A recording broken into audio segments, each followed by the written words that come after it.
Hello. Are you wondering why, despite all your best intentions, people in your organization still only use about 5% of Microsoft 365?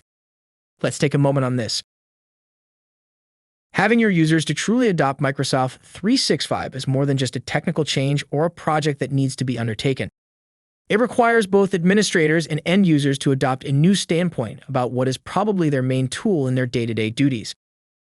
I'd like to propose you 3 areas in which a brand new perspective is absolutely necessary in order to achieve decent results: vision, training, and organization's processes.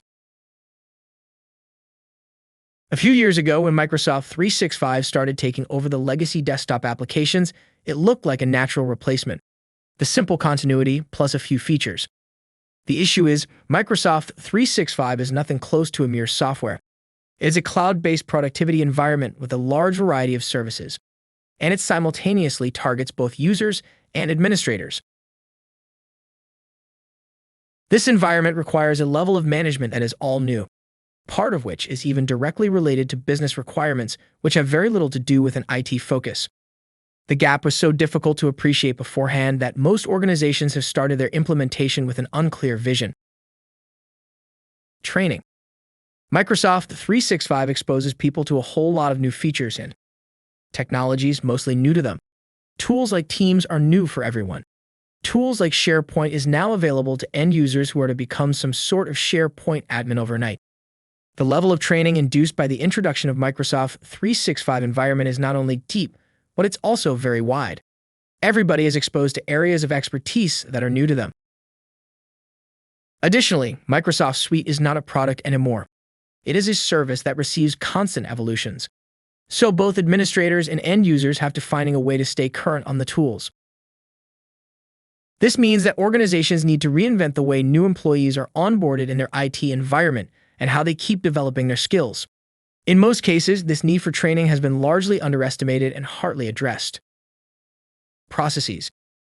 Collaboration, communication, and productivity only happen because an organization performs a set of activities. They do so based on shared habits and behaviors. Whether or not these activities and habits are documented, predefined, or just performed on the go, they represent the processes and methods of the organization. And in the end, Microsoft 365 is designed to bring efficiency into this through what is called a digital transformation.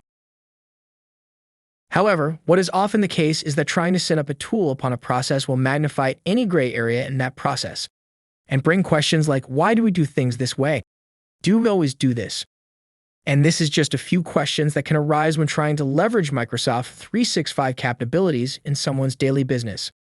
Therefore, adopting Microsoft 365 usually has a deep business implication. And most of the time, people weren't expecting to be challenged at this level before any tool could make sense. Microsoft 365 Maturity Model is a very comprehensive open-source framework that gives you guidelines to assess where you stand in your process of adopting Microsoft 365. More than that, it gives you insights that, beside any technical matters, help you define the readiness of your organization to face new organizational challenges and standards. We encourage you to go through an external audit against the Microsoft 365 Maturity Model in order to better evaluate risks and opportunities. Thank you for watching, and see you soon.